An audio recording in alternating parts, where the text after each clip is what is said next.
تدري في دمعتي واحكي للبشر قصتي.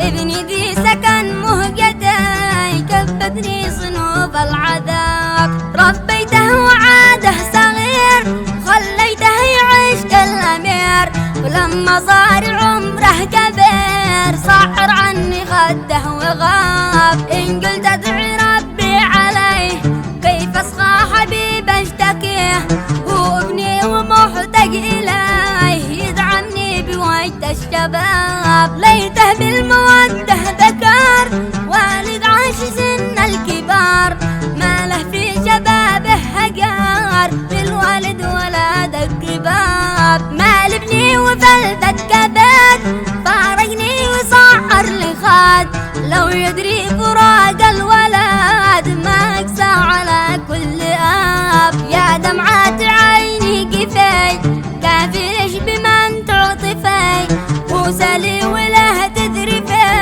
عند الله رب الحساب.